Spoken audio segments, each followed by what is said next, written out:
Well, let me just share my screen. Advanced share. Share. And there we are. Hare Krishna. So remember this picture from last week? Yes. Yeah. An example not to follow. Right. That was addressing the question. What question was that? Oh, yeah. As devotees' mood of worship Radha Krishna changes from regulative to spontaneous, should the standards of deity worship in ISKCON change? Then we show where it has changed. But we might question whether the devotees concerned, with all due respect, right, let's just speak from an objective point of view, whether they have made the transition from regulative to spontaneous. It's questionable.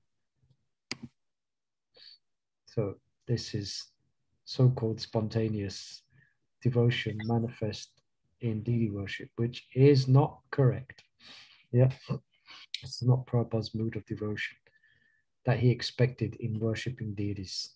All right, we'll Namo Om Vishnu Pada Krishna Dastai Bhutale Shrimati Bhakti Vedanta Swami Namane Namaste Saraswati Devi Gauravani Vichaline Nivasi Sunnivari Pushtatara Satarine Jai Sri Krishna Chaitanya Prabhu Nityananda Shri Advaita Gadadhar Shiva Sadi Gaura Bhakta Vrinda Hare Krishna Krishna Krishna Hare Hare Hare Rama Rama 1 second, letting some more people in, and the body's just coming in. All right, so let's move on. And we've answered these. And now I was putting up some more questions just now. We have for you ready, we have 4, 8, 12, 15 questions. Let's see if we get through these. All right. So here's the first one then, from Sudha Bhakti Chintamani, under the title of these questions are in regards to spontaneous devotion. And what is the common symptom of genuine greed in both devotees whose love is still dormant and in those in whom love has awakened? Right?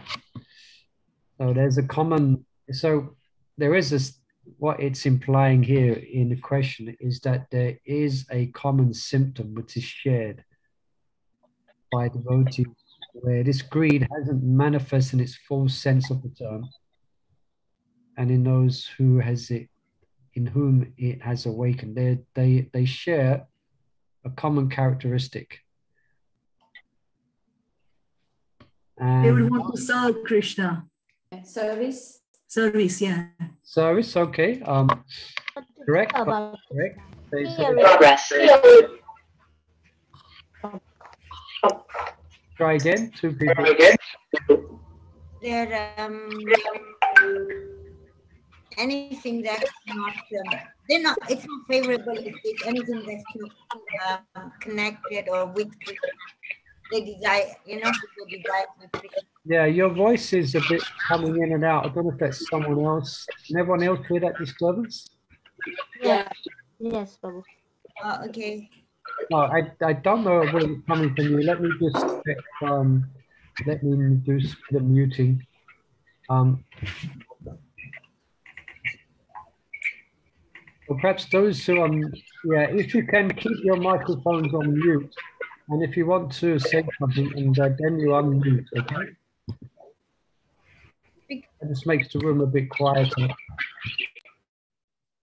Unless the disturbance is coming from me. Anyway, it's a bit quieter, isn't it? But then everyone's muted now, so if I hear you. Anyway, go on. Can you hear properly though? Now we can, yes, we can. Oh, so there was a lot of noise when I was speaking, like lots of noise. Anyway, anything is not connected to Krishna. Like if you want to go somewhere or eat something, it's not connected to your taste, it's not taste there. Basically, yeah, you described the answer, the correct answer, but in a slight different way. Yeah, basically the devotees, actually it's correct what you're saying. The devotees, if they have developed and genuine greed, as in the stage of Raganuga, or it's still dormant, then they have a distaste for anything that's not related to Krishna. Yeah, that's a common symptom. Yeah. So the devotees are very anxious to hear constantly about Krishna, and they become indifferent to the allurements of this world, the allurements of sense gratification and liberation. That's a common symptom. Yeah. Yeah, I was thinking like when you go with relatives or something, weddings or something, you're just not happy. You find any excuse to go and chant some round somewhere or things like that, Yeah, I'm sure. Yeah, I'm sure we can a lot of you can relate to that. And this is happening because the actual bliss of Krishna consciousness, of remembering Krishna, it kind of subdues all non-devotional attachments. So it's just natural. A devotee has naturally no interest. Yeah. They're simply involved in the hearing and chanting about Krishna. So that's a common symptom. And Prabhupada would also speak of this symptom in regards to a general definition or proof of advancement in devotional service, is that one is to one degree or another, one is free from the desires of the materialist, free from desires of gross or subtle sense gratification. Then we can say we're making some advancement. Yeah, so that will be to different degrees. It's not just black and white, it's gradually. But this should be the symptom that as we're progressing in Krishna consciousness, we're thinking more and we're doing more projects, or we're doing more in relationship to Krishna than we are in relationship to the material world. It's interesting. Perhaps before we took up Krishna consciousness, we was 90% engaged in material activities and 10% in Krishna conscious activities. At some point, it changes. Yeah. Where, as Chandravali, I nearly said Chandravali Maharaj, Chandravali Maharaj, that it gets to the, what was it going to, just as my train of thought, it gets to the, what's the train of thought then? It could get to the point where we, anyway, you get the point. It gets to the point where we are averse, not adverse, but we don't want to engage, or we keep it to the bare minimum. That's it. We get to the point where we keep it to the bare minimum, that what we have to do in this material world. All right. So Dami Radhika is knocking on the door. Shall we let her in? Okay, let's let her in. Hare Krishna. Is she qualified for it, Holy Prabhu? Yeah, she's qualified. Good. Then let her in. Welcome, Sudami Radhika Mataji. Hare Krishna Prabhu. We were just discussing whether we should let you in or not. but there was a unanimous decision, yes. Thank you. No problem. Only joking. So, Sorry for being late. no problem. Welcome. Hare Krishna. So that was the question 15. So question 16. This is an interesting one, this here. At what stage of devotion does greed appear? So the Sanskrit word for greed is lobha. So this is in relationship to, when we speak about greed, we're speaking about in spontaneous devotional service, one becomes very greedy or very desirous of hearing and chanting about the resonance of Vrindavan. One's very much attached to that, so that greed. So what stage, what stage can it appear?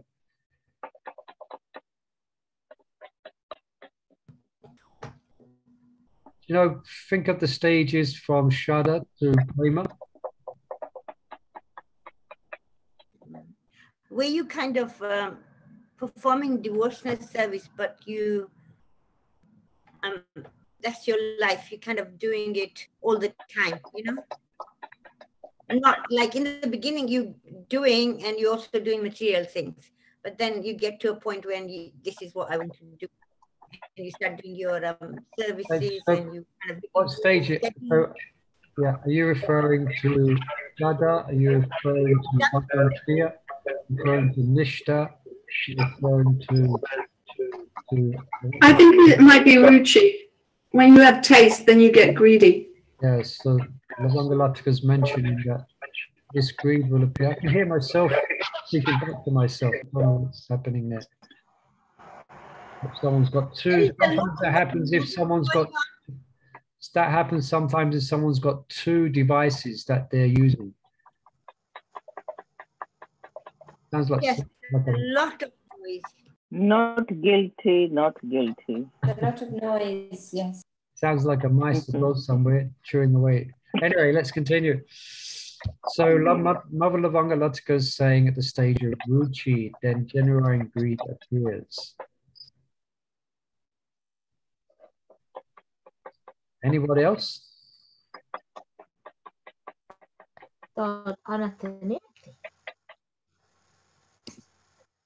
Sorry, Nitaimati, did you say?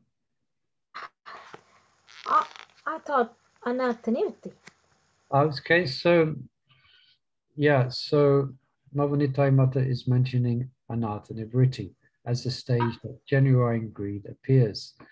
I think at any point, the fact that you've come a devotee and you've stepped into the door and you want to aspire to be a devotee, I think greed is only then you can grow. Very good. You kind of, I would say that's correct, but with a little bit of further definition, because the answer is that technically greed can appear at any stage of devotional service. Yeah, but the specific greed, whereas yes. I think like the greed never ends because you want more and more hankering for it. Well, that's the definition of greed, isn't it? Like if we look at the definition of greed in the material world, one can never be satisfied. Not happy, you don't just even if they have a planet, then they want 2 planets or 3. So that's the nature of greed. So we just have to spiritualize it. But technically speaking, greed can, technically speaking, as Sudami Radhika is mentioning, actually as she's highlighting that it is there, yeah, even in coming to Krishna consciousness, but the full-blown greed as being greedy for Vraja Bhakti, that can appear at any stage in devotional life.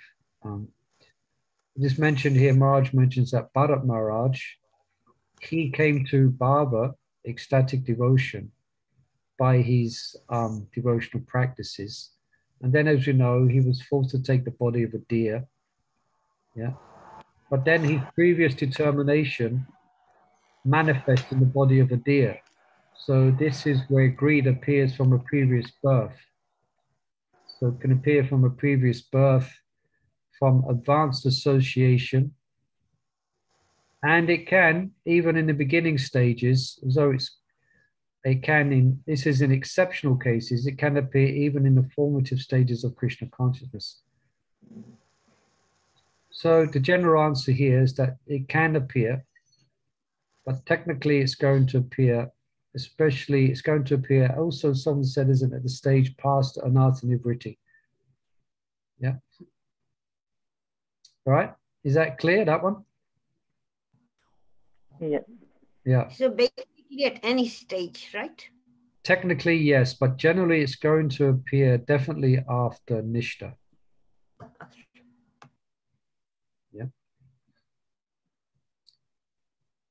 So 17, how can devotees tell when their taste has fully blossomed? So this is ruchi now. I think it's referring to ruchi, taste.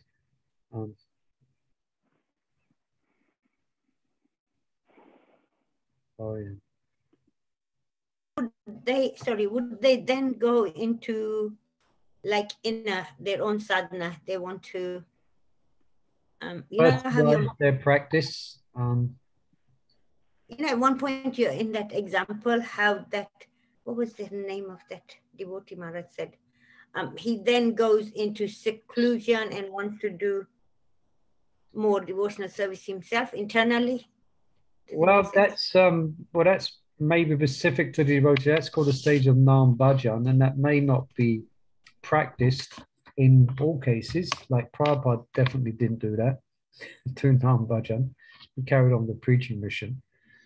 And do you remember we was reading when we was reading the story at the end of Sudha Bhakti Chintamani?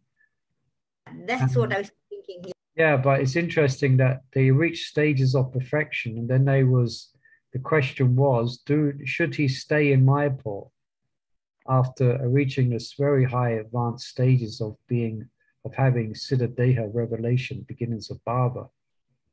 So should he stay here? Should he stay in Mayapur or go back to the preaching field?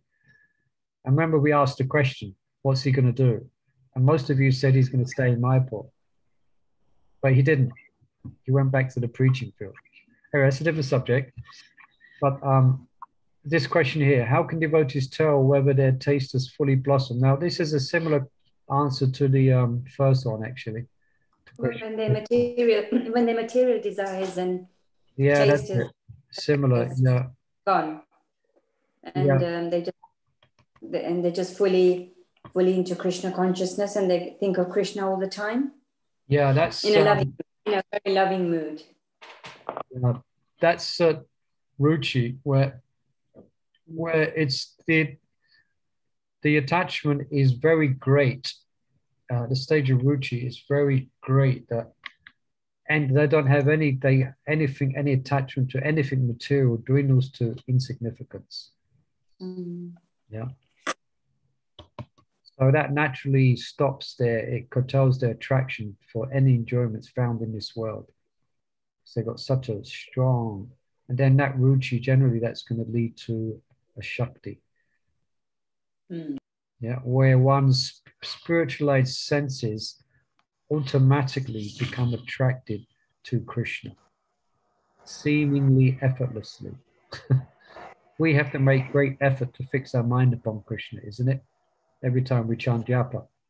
It's a big But this, the devotees, the Shakti, Ruchi and the Shakti, they're kind of running behind their mind and spiritualized mind and senses, in one sense, and relishing. That's called a Shakti. So, yeah, that's how one can tell. That's how devotees can tell when a taste has fully blossomed. Now, it's quite mysterious when we speak about these different stages of bhakti, because the devotee always has a humble disposition. It's kind of mysterious. He or she doesn't conclude, aha, now I've ascended to this stage. But the thing is that Muli Prabhu, we are waiting for that blossom. It hasn't come to us yet. Yeah. But objectively speaking, if you was to analyze such devotees, they're chanting, they're hearing and chanting, and then we could objectively conclude that they're at the stage of ruchi. And I think we mentioned this before. We can see this in our Pacific, in our senior devotees. You know, they're all entering into twilight ages, and they practice Krishna consciousness for their whole lives. And now you can see, I think I mentioned before, Indradyumna Swami, does he have a taste for speaking about Vrindavan or not? Constant, all the time. Yeah, does Kanamakarna Maharaj have a taste for kirtan or not? Yeah, definitely. So, and he could speak in the same way in his senior devotees. So, they fully blossomed. Yeah. So, question 18. But they would never think they're fully blossomed, would they? No, that's the wonder of humility, and it's very sweet actually when you see it. A devotee who is advanced, a devotee who has a taste, they will often say, I am such a wretch, I have no taste for the holy name. That's what makes it, that's what makes that, the humility of a devotee is very attractive. It's very, I forgot the word, disconcert, or it's kind of, forget the word, but it's very attractive. And that's what they sincerely feel. You know, when we read in Vraja Bhakti, that all of them, I said, no, Yeah, no, that's yeah. There's a wonderful example. Yeah, thank you for bringing that out in Vraja Bhakti. To what degree did Prahlad go to dismiss away all the glorification of Narada Muni? Yeah, so very intriguing quality is humility.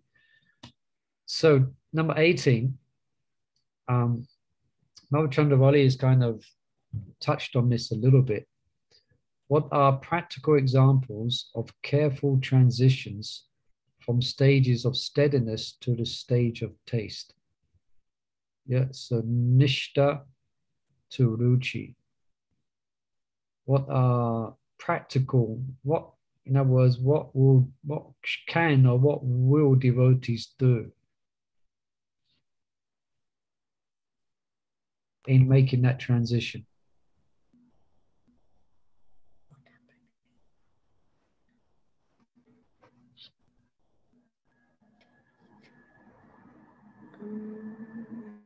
I'll leave it for a few seconds, a few more, see if you can. Try and strengthen their sadhana bhakti. Strengthen? Strengthen their sadhana bhakti. Strengthen, did you say? Yes. Yeah, I'm looking for another word. What do you mean by strengthen? Can you elaborate on that more? Well, like chant more attentively. If we are cooking, put all the mind in cooking, thinking that I'm serving Radharani. Like that, make it strong. Yeah, correct. That's how, yeah, that's what, that's what's mentioned. Yeah, we did this morning. We did It's this like morning when we were cooking. Yeah. Would you say it's boiling the milk? Boiling the milk. Yeah. So yeah, so devotees, so that's basically it. Devotees may be happy chanting 16 rounds, say to meditate on Krishna, at the stage of ruchi, that is name, form, qualities, and pastime. So this becomes very blissful. So naturally they desire to do that more. So then they may start reading songs and prayers that glorify Krishna's qualities specifically. And then they remember them when they're chanting japa, that's their meditation. So they made that transition, you know. So this is symptomatic of the stage of ruchi. So at that stage, it becomes so relishable that they want to increase the number of rounds, say to 32. You know, so they may experiment. I'm just kind of paraphrasing what Marge is saying here. So they experiment with this newfound adventure. After say 20, 25 years or less or more, depends on the individual, they're now chanting more rounds. Of course, people take up chanting more rounds for different reasons. But here it's specifically caused by ruchi. Now, what they would do in a temple environment, say, they experiment increasing their chanting of rounds, and they're being specifically there, what they're hearing and reading about is to enhance their meditation during japa, Krishna's name, fame, quality, and pastimes. But they would do that without disturbing their long-standing devotional activities. Yeah. And then under superior guidance, then they may make adjustments to their normal services. So this is speaking about temple devotees, but you can apply this in your own life, you know. So then you may make adjustments to facilitate chanting extra rounds. Yeah. So you may make adjustments to your life, whatever you're doing, you know, so you can spend more time chanting. Yeah. So that's an example. There's one example of careful transition from nishta to ruchi. Yeah. So sure, a lot of you can relate to this. You maybe, I'm sure a lot of you are doing that. Some of you I know you're chanting more than 16 rounds daily. Yeah. Why? Not because you have to, because you like to. So this is a symptom of taste. But then you organize your life around that, you know? Any questions about that or any further? I have a question. Yeah. So, you know, there is different, like you said, you increase your chanting or reading or whatever. So there's so many angles to devotional activities, like your goal. You know, you can go, you know, interested in what the Gopas doing or Gopis are doing. So do you then get to a point when you are like interested in certain things? So you Yeah. tend to then want to read about it more, or when you hear something like that, you kind of, your eyes pop up like, oh, that's really nice class. Oh, I want to listen to that more, or, you know, read about that more. Yeah, Is I that think, that stage? yeah, we have described that. Then if you go further in this on this path, that's what it actually is. For instance, let's take the most spoken of by our acharyas. So we'll give that example. The most spoken of is Madhurya Ras. That's the most you can see the Goswamis speak about. So yeah, so then one may, for instance, if one will can read specific sections, you know, specific writings of the Goswamis. For instance, you have the Nectar of Devotion. Then the next part after Nectar of Devotion, it comes in two parts actually. Bhakti Rasmrita Sindhu. Rupa Goswami wrote that. Then he wrote Ujjvala Nilamani. And Ujjvala Nilamani is just about Madhurya part or Madhurya Rasa. And it gives all the names of the different groups of gopis, gives all their different services, all the different moods.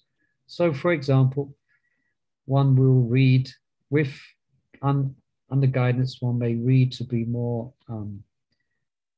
to know more about, if one's interested, one's a taste to know more about the details of the particular services. Then I forget the name, but then there's the specific 9 or aspects of a gopi service to the divine couple. So, for example, yeah, so answer to your question, yes, that's how it generally works for these advanced devotees, or for devotees who are advancing. I was thinking how we were reading Venu Gita and we were like so excited at all the different examples, you know, how the gopis were feeling, how they were talking, you know, and we were all like, oh, yes. Yeah, it's very sweet. It's very nice. So this is nice. This means you can remember that reading. And so therefore you may do that type of reading in your own bhajan, in your own time. You like to read these books. But it's a long path. I mean, yeah, we're reading this subject, but ultimately to enter into higher stages, it's not just by the external mechanical practice of reading these subjects. We have to be invited in, actually, ultimately. We have to get grace and mercy. So that's very important as well. It's an important factor on every stage of devotion, but especially at these higher stages, then mercy is very important. So therefore we pray to these 6 Goswamis. Yeah? Is that answer the question? I think, yeah. Your question implied that you understood that, yes, it does get more detailed. Yeah. Basically, you have to have mercy. Yeah, as well. Yeah, I mean, that's why the Goswamis wrote all these books. And Prabhupada said we should read the books of Goswamis as well, if you got time. There's the books of Prabhupada, so many books. But actually, if you can understand, if one has a taste for these things, then it's going to be, for them, reading these books is more important than breathing. No, it's more important than eating. It's their very life. That's what's giving them life. Nothing else can give them life apart from this subject matter. You know, so these devotees will make time and have less time for other things. Thinking that okay, you're not at the stage or anything like that, but it would at least the seeds are planted. You know, as you read, you read or try and understand or listen, the seeds are being Yeah, planted. So eventually they will fructify eventually. I mean, you're not at that stage, but you know, you will bring those plants, seeds, you know. Yeah, very much. Chanting. Because we are Gaudiya Vaishnavas, and that's our direction. So if you, so we are in the Gaudiya Vaishnavas. So you're going to hear about Raj Leela. You're going to hear Raj Katha. You're going to hear about Krishna. You're going to hear about the gopis. You're going to hear about the cowherd boys. You know, you're going to hear about the pastimes of Krishna. You're going to be hearing Krishna book. So we're going to be exposed to these things. Yeah, whether we like it or not, we should like it. Yeah. All right. So let's go on. Question. More questions for you. Okay. All right. Speaking of Vraja Bhakti, so this is what these questions are on, is on this subject, Raganuga, spontaneous service. So is Vraja Bhakti for everyone? What about someone whose eternal relationship is with Lord Nrsingadev or Lord Ram? Ramila Radhesham has entered the waiting room. Okay, forget who she is, but let's let her in. Hare Krishna. No, it's not Vraja Bhakti for everyone, as you say, Nrsinga prayer, Nrsinga or Ram Bhakti. So they're different, aren't they? Hare Krishna. Sorry, Mother Suniti Priya, you're saying it's... Well, I just said because of the question, he says Vraja Bhakti for everyone, not because every, like Ram Bhagat, they just focus their sadhana to Ram and Nrsinga as well to Nrsingadev, you know? So, all right, so Mother Suniti Priya is saying in answer to this, is Vraja Bhakti for everyone? In the essence, she's saying it's not. No. Anybody else like to comment on that? I don't think so. I mean, even if you have, that doesn't mean you can't be part of Raj Leela. It's all devotion to God, and it's so variegated that if somebody wants, they can move. Okay, interesting. So Mother Sadami Radha. Yeah, move, yeah, but I'm just saying Vraja Bhakti for everyone. That's what I'm trying to say, you know. Yeah, so could you say again, Sudam Raga, if I think I understood you, you're saying that actually it can, or basically you're saying it is. It is. Yes. So Suniti Pri is saying it's not. Sudam Radhika is saying it is. Anybody else? Place your bet. I was thinking it is, but in different forms, in different ways, you know. Okay, can you expand on that? Yeah, it doesn't mean that, oh, I go Gopi Bhav or Gopa Bhav. It could be, you know, in different forms. Okay. Anyway, this Vraja Bhakti you're saying, basically.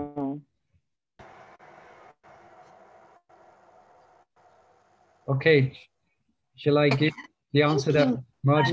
Yes, please. We are waiting. One second. Chandravali was going to say something else. Quickly, I was thinking by mercy of Chaitanya Mahaprabhu, if we're going through that path, Chaitanya Mahaprabhu, Nityananda Prabhu, you would eventually get it. Yeah, I was thinking about Rath Yatra mode. So yes, yes, I was listening to that class, Rath Yatra class of your Guru Maharaj, and how even Jagannath's mood and Chaitanya Mahaprabhu's mood and that. So yeah, through Chaitanya Mahaprabhu, you would eventually. Yes. So you've mentioned a key word here, which kind of gives the answer. It's called Chaitanya Mahaprabhu. So basically, he was described here. What if I just read the question again, because it's an extra part of the question. What about someone whose eternal relationship is with one of Krishna's expansions? Doesn't Krishna consciousness revive that service attitude with the Lord and nothing more? The answer is no. The followers of Chaitanya Mahaprabhu, who I'm just reading from here, who understand and have faith in the preeminence of Vraja Bhakti, so they have faith through hearing from of the preeminence of Vraja Bhakti, they may be servants of Narayan in their Siddha Deha, let's say, form of the Lord. But by the grace of Lord Gauranga, he awards them devotion, residence, and a form of the Rajrasis. That's Gauranga Mahaprabhu. They can change. You understand? His mercy, yeah. Yeah, but the point is they do have faith in the preeminence of Vraja Bhakti. So there may be a Narayan Bhakta, but then they say that, like Lord Chaitanya, he was preaching all over South India, and meeting followers of Madhavacharya and, worshipping Vishnu. And he was chanting in South India, he was chanting Krishna, Krishna, Krishna, Krishna, Krishna, Krishna, Krishna. He was giving out Vraja Bhakti and attracting everyone to Vraja Bhakti. So, interesting here, answer to this is that by the grace of Gauranga, even those, so Vraja Bhakti is for everyone who receives Gauranga's grace. Yeah. So about Muli Prabhu, like Ram Bhakt, like Hanuman, Yeah. Obviously he was, so the Ram Bhakta, some are very much, they just, that's it, nothing else matters. Ram is everything to them. There are some exceptions to that, and you just pulled up one of them. And actually, who was it? Who was the follower of Lord Chaitanya? Who is Hanuman? What's his name? Murari Gupta. Yeah, Murari Gupta, yeah. And his dedication to Lord Ram was actually praised by Lord Chaitanya as an example of ekanta bhakti, of focused bhakti.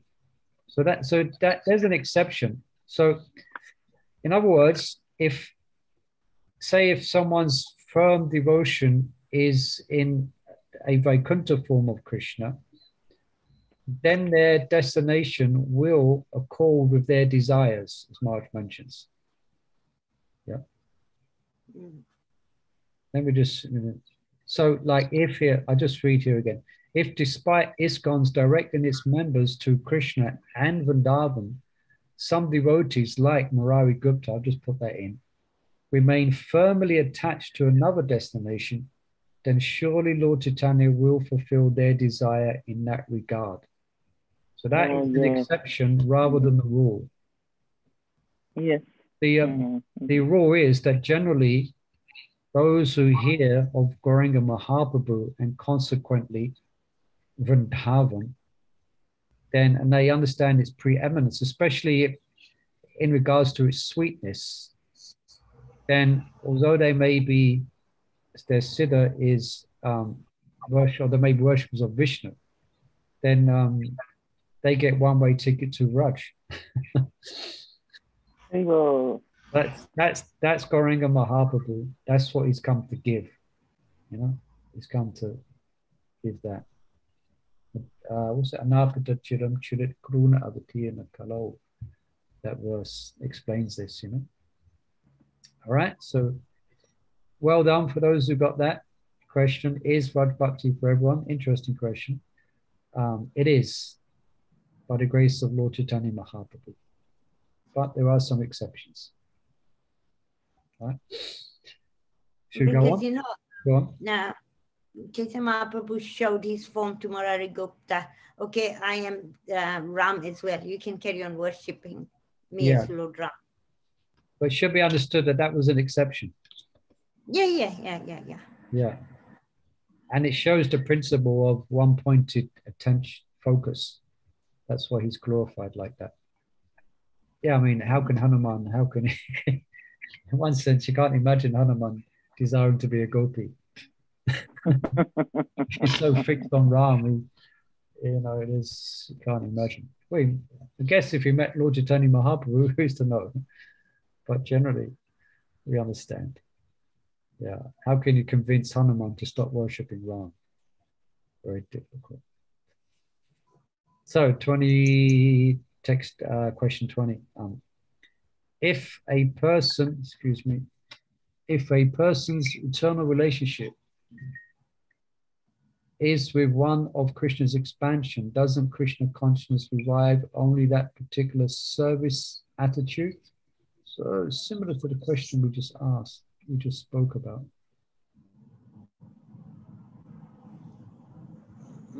I was thinking that I remember you speaking that if somebody had true devotion to Chaitanya Mahaprabhu and to, what was it you said? Then To Krishna. Yeah. You was saying that you could have two expansions. You could be in two places. Yeah, that's more commonly known to devotees now. Yes, if one's predominance of attachment is to Gauranga, then they will go to Sweetadweep, where Gauranga is doing Nam Sankirtan. If their predominance is towards Krishna, they will go to Krishna, Goloka Vrindavan. But if they're equally disposed to both, then they will go to both places. So, yeah, so basically anything by Lord Gauranga, by Lord Chaitanya's grace, is possible. Everything is possible. So devotees may serve in a particular relationship or more than one relationship, as Noble Chandravali has just mentioned. Yeah.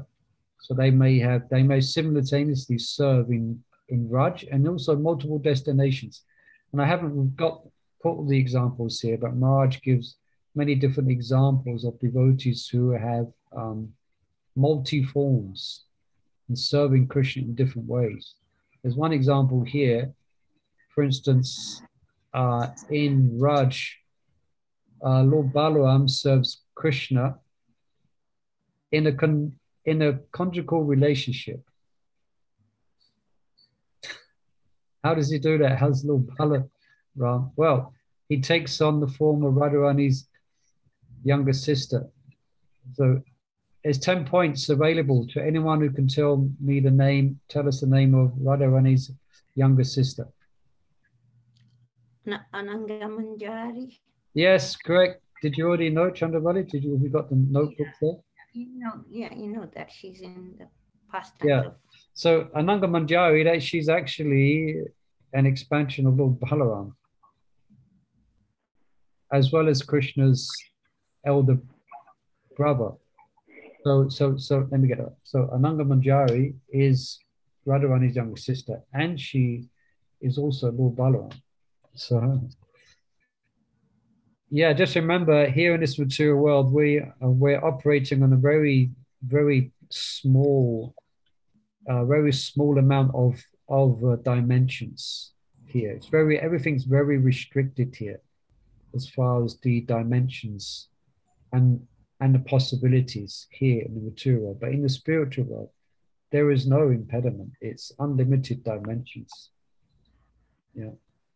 So many wonderful, inconceivable things can take place and do take place in the spiritual world. Here we have an example of personalities expanding themselves. Like, I remember now Maharaj was giving an example of, for instance, some expansions expanding as rivers. You know, they expand themselves as a river. The Ganga. So that's the wonders of the spiritual world, which we can only but hear about. I think if you go to Jaipur, I think Radha Gopinath, he's got Radharani and Ananga Manjari. There's a story how Janmamai, Radharani said she's too small, and then they made another deity. Yeah. Ananga Manjari. I think it's Gopinath, Radha Gopinath at Jaipur. Yeah. And Janmamai story. Yeah. Yeah. So, question 21. What should devotees do who feel unfit to think of Raj Leela, even though they have a desire to think of Krishna's pastimes? Okay, so they're a bit hesitant to go in that direction. They feel unqualified, although they do have a desire to. But we could say let's say they're being very cautious, perhaps considering their previous conditioned nature and activities. they're very cautious. So they feel themselves unfit, but they do have a desire. Difficult question to answer, perhaps, but let's see if.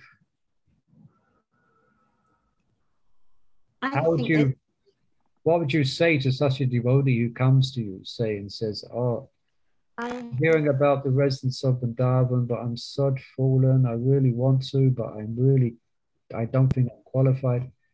Yeah, what was that, Mother Labanga? Prabhu, can I say something? Yes. I was thinking you can have the desire because desire brings results ultimately with mercy. And pray to Mahaprabhu, keep chanting, keep the desire, even you feel unfit. Yeah, you've mentioned the magic word again, the magic golden word, Gauranga Mahaprabhu. So that's part of the answer, actually. So one may meditate. There's one in that. So in answer to this question, one can meditate on Krishna's incarnations that we mentioned earlier. Yeah. Or they may meditate on Lord Chaitanya's eightfold daily pastimes. You know, Astakaliya lila of Gauranga Mahaprabhu, and that will further purify them. Yeah. So that's a general practice for some Vaishnavas as well, that they will meditate upon Gauranga Leela before meditating upon Raj Leela. So here, the spiritual master may direct them, to read and be conversant with Lord Gauranga's pastimes in Svetadweep. Yeah. Prabhu, I got a question there, Prabhu. Yes. I don't know whether this is related here. Okay. Try. Prabhu, Govardhan, Sam, you can take as Haridas Varya if you say. So if you have the first part, Govardhan. Govardhan, Govardhan town, Govardhan village, Govardhan hill. No, Govardhan. Okay. Govardhan is like we say Haridas Varya because it's a helping, can be Lord, sometimes Krishna, sometimes Balaram. Is it right, Prabhu?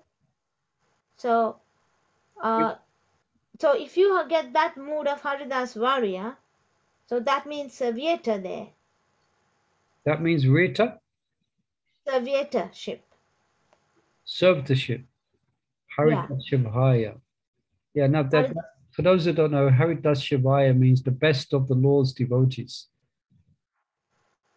Yeah. And this was actually spoken by none other than Radharani herself. And it's in the Venu Gita that we read. So if we go that way, also then it is Vraja Leela, isn't it, Prabhu? Yeah, some devotees will worship Govardhan as in Haridashavhaya. So that means as the greatest servant of the Lord. Some devotees, I think, in also Raghunath Das, he refers to Govardhan in both moods, as Haridashavaya and as Krishna himself. Yes. And we can find ample evidence there that Govardhan is Krishna. In the lifting of Govardhan hill, he expands himself as the form to accept the offerings.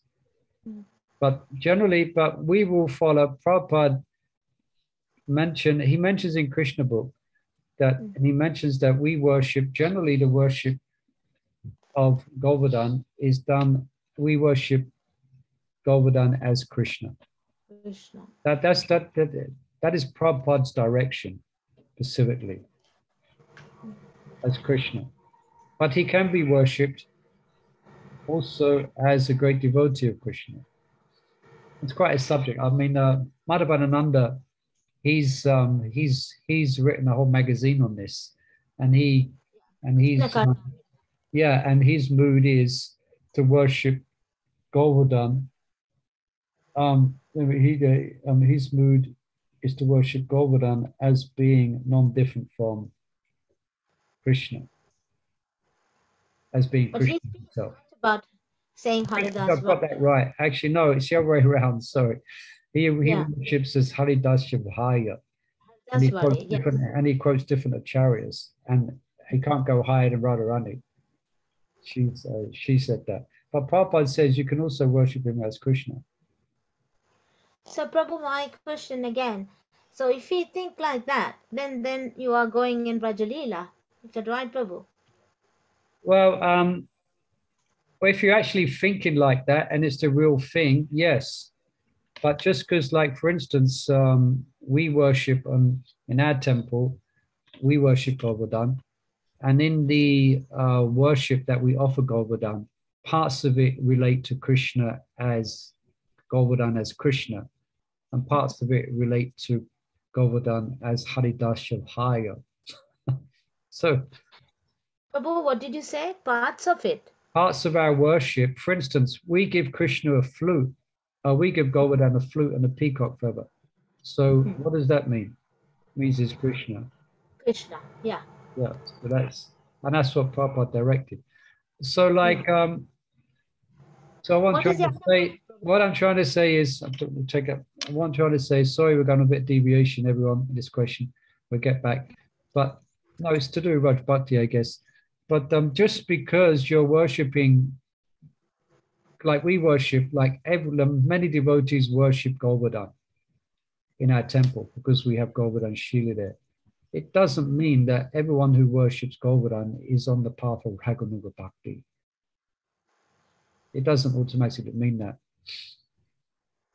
But for those who are at that stage, then they may worship Govardhan in that mood. What I'm trying to say is we get all different devotees. One of the first places they will, when they worship on the altar, when they get to dress the deities, they first worship Gaunitai, and then they worship Govardhan Shila. It's not like when they allowed to worship Govardhan Shila, then they've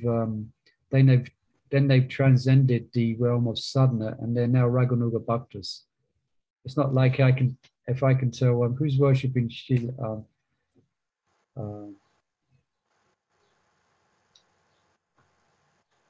I forgot our temple commander's name. How can I forget his name? Tall devotee. Rupanuga Prabhu. Yeah, so Rupanuga was worshipping Gaunitai. And now I'll train him to worship Govardhan. It's not like I said, okay, now you're going to finish sadhana bhakti. Now we're going to introduce you to Raganuga sadhana. No, it's that easy. All right, let's just leave that there for now, Nidai Mata. Something to think about, yeah? No, I was asking because just to understand this, I'm not saying like that, Prabhu. Definitely, without Mahaprabhu, nothing happens. Yeah. So, yeah, Sharada worships. But again, it depends, yeah. So it's not a stamp. I mean, everyone who worships Govardhan Shila, they are Raganuga Bhaktas.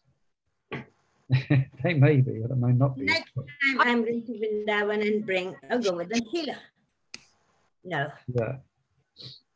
Yeah, it's a big subject. Ramanath Sutta, actually, not a Prabhupada disciple, dear Prabhupada disciple. He was telling me, perhaps I better not say, but he's very, but too late, I've started to say, but he's very infused with Govardhan Shila, Bhaktivedanta Tamana. So, yeah. might be something. Anyway, let's move on, shall we? Let's ask another question. We've got 5 minutes left. Time is so precious, isn't it? Okay. Question 22. When practice, please excuse the spelling. When practice of Vraja Bhakti does not cultivate spiritual form or relationship, what does it cultivate?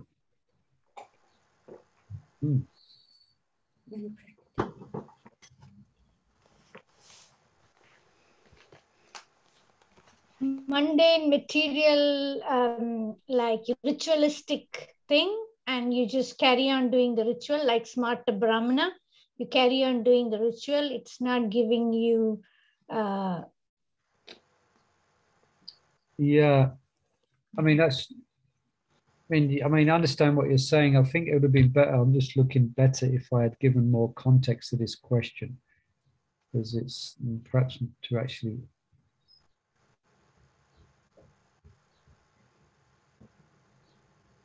Let me just reading here the notes I've taken. Let me just read it here. It might be easier. Okay. The answer is that spontaneous devotional service, Vraja Bhakti, it directly cultivates a Shakti, attachment to Krishna, and the eagerness for perfection. When hankering for direct service to Krishna becomes very intense, and it's accompanied by tears to induce to begging for the Lord's mercy, that reveals the devotee's Siddha Deha, which includes Stahi Bhav, their eternal relationship. Then, by engaging in systematic realized worship in ecstasy and then love, devotees cultivate their constitutional relationship until the mellow of their devotion becomes full blown. Oh yeah, and the point here, that comes up. I don't know if that answered the question. So basically, let's paraphrase this. They will continue to engage in the worship. So they're practicing Vraja Bhakti. Okay. All right, yeah, so that's what it cultivates. It actually cultivates. So what it cultivates ultimately the Stahi Bhav, but what is being spoken about here is that one is not going to imagine a spiritual form. Yeah. There's only a specific, one shouldn't imagine a spiritual form if one's meditating on Vraja Bhakti. Yeah. That will be, let me just go to the next question. Prabhu, you missed one question in the book, Prabhu. Yeah, you're following the book. Yeah, can you just read the question? Yeah. Is it possible to change one's eternal identity? That's the one before the question what we did. What's the answer? Oh, I don't know, Prabhu. I'm not checking anything. It's not possible. Well, I think we touched upon that earlier on, I think to one degree. By Lord Gauranga Mahaprabhu's mercy, anything is possible. Anything is possible, yeah. Anyway, perhaps, it's just about 7 o'clock. Did that answer that question? Or did it make it more confusing? It's a very confusing question, Prabhu. Yeah. It needs a bit more explanation. Yeah, so what I do... I think we'll leave it till next week and we can... Yeah, I need to do a bit more homework on this, because the answer I've got here, I think it doesn't do justice to the question. So I've missed something here. I need to go do a bit of homework, and let's tackle question 22 next week again, and we'll look at that question that I missed as well. Okay. All right. So it's just 6:59. So perhaps let's stop there for now. And here's the questions for next week. We're going to tackle these. What happens when devotees in such consciousness try to cultivate spiritual mellows? And this one we've looked at, of the two paths, solitary practice and practice while preaching, which is better? Why is the process of solitary practice more prone to be imitated? And then we're going to go on to questions on Bhava Bhakti. Okay? Haribol. Haribol. We're going to get to Bhava next week. Hare Krishna, we might do. All right. Thank you, everyone, for joining us for this very ecstatic questions and answers on the science of devotion. Sorry for my questions, Prabhu. Oh, pardon. Thank you for your questions. Thank you very much. Thank you, Murli Prabhu. Thank you so much. Praise Murli Prabhu. Thank you very much. Thank you. Thank you. So tomorrow is Harinam Harinam. You would send the link as well for that, The link for that, yeah. Harinam Chintana. And really, these questions are really good. It's making you think. Yeah, yeah. And trying to hear what you heard before. You're trying to remember, which is good. Hari. So I'm going to press the end. Press the end button, then we'll all disappear. Okay, 5, 4, 3, 2, 1.